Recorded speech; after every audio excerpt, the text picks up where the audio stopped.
Group C এবং group D এই দুটার জন্য আমরা জিআরবিটি ফর্ম করেছিলাম। তো এই জিআরবিটি এর মধ্যে 2410 জন গ্রুপ সির জন্য অ্যাডভার্টাইজমেন্ট দিয়েছিলাম আমরা। অনেকে পার্টিসিপেট করেছে, কত সংখ্যা আমার এই মুহূর্তে বলতে পারবো না। এবং সেখানে 2410-এর মধ্যে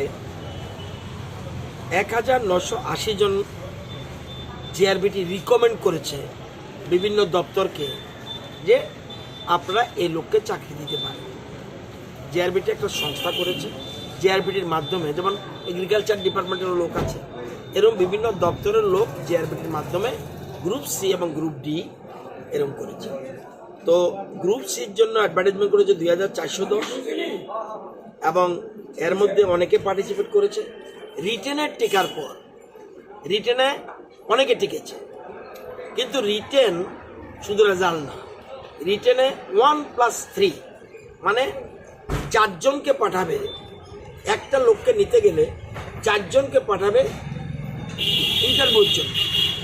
সেই ইন্টারভিউ হওয়ার পরে ইন্টারভিউর মার্কস এবং রিটেনের মার্কস যুক্ত হওয়ার ফলে যারা বেটার রেজাল্ট করেছে তাদেরকে রিকমেন্ড করেছে জিআরবি।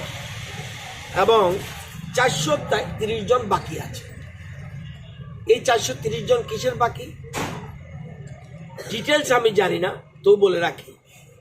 যেমন আপনার এক্স সার্ভিসম্যান পাওয়া যায়, এটা রিজার্ভ পোস্ট ক্যাটাগরি ওয়াইজ আছে। ফিজিক্যাল হ্যান্ডিক্যাপ, আগের মতো ফিজিক্যাল হ্যান্ডিক্যাপ চাকরি হয় না। সিস্টেমটা কি, এখন ফিজিক্যাল হ্যান্ডিক্যাপ কিন্তু 4টা না 5টা ভাগ আছে। কেউ আছে ব্লাইন্ড, কেউ আছে পায়ে অসুবিধা, কেউ আছে হাতে অসুবিধা, এরাও ফিজিক্যাল হ্যান্ডিক্যাপ। এই চারটাকে ভাগ করা হয়েছে। মানে যদি দেখা যায় ব্লাইন্ডের কেস, অন্য ফিজিক্যাল হ্যান্ডিক্যাপ দেওয়া যাবে না। সেই জন্য এই জিনিসে দেখা যাবে রিটেনে ধরুন একজন 92 পেয়েছে ফিজিক্যাল হ্যান্ডিক্যাপে, কিন্তু দেখা যাবে 82 নম্বর দেখবেন ফিজিক্যাল হ্যান্ডিক্যাপটা টিকেছে, 2টা মার্কস 82, কিন্তু রিটেনে 92। তাহলে 82কে কেন দেওয়া হলো লোকোমোটিভ? কারণ ওই যে ব্লাইন্ডের জন্য রিজার্ভ আলাদা, আগে ছিল না, এটা ছিল না। বেশ কয়েক বছর সেন্ট্রাল গভর্নমেন্ট নির্দেশ অনুসারে ফিজিক্যাল হ্যান্ডিক্যাপ ভাগ করা হয়েছে। দেখা যায় অন্যরা বেনিফিট পেয়ে যায়, ব্লাইন্ড পায় না। আরও লোক এরকম 4টা ভাগ আছে ফিজিক্যাল হ্যান্ডিক্যাপটের। এই জন্য টোটাল বাকি আছে, আরও কয়েকটা বাকি আছে, এই 430 জন বাকি আছে। এখন গ্রুপ সি কেন, গ্রুপ ডি না করে সি কেন অ্যানাউন্স করলো? অনেকে গ্রুপ সিতে টিকেছে, গ্রুপ ডিতে টিকেছে। তাহলে গ্রুপ সিতে যারা পাবে, সারা যদি পেয়ে যায়, তাহলে গ্রুপ ডিতে যায় ইন্টারভিউতে ডাকবে, তাহলে ওরা আসবে না। তাহলে আরও অনেক সংখ্যক লোক যারা, নতুবা দেখা গেছে যেমন আমাদের টেট 1 টেট 2, টেট 1ও টিকেছে, টেট 2 তো টিকেছে, তো টেট 2তে চলে যায়, টেট 1 ফাঁকা থাকে। সেরকম এখানেও গ্রুপ সিতে গ্রুপ ডিতে অনেকে পরীক্ষা দিয়েছে, সিতেও টিকেছে, ডিতেও টিকেছে। সেই জন্য একটা সিটাকে ছেড়ে দেওয়ার ফলে সিট তারা তো আর ডিতে যাবে না, এখন আর ডিতে তারা ইন্টারভিউতে যাবে না। এর ফলে ডিতে বেশ সংখ্যক, প্রায় এই সংখ্যা পরিমাণ, অ্যাকুরেট সংখ্যা বলতে পারছি না, প্রায় 2500-এর মতো সেখানে গ্রুপ ডির ইন্টারভিউ এখন শুরু হবে। এনিথিং একটা জায়গা থেকে জিজ্ঞেস করা হচ্ছে যে বহিরাজ্যের অনেক ক্যান্ডিডেট অ্যাপ্লাই করেছিল।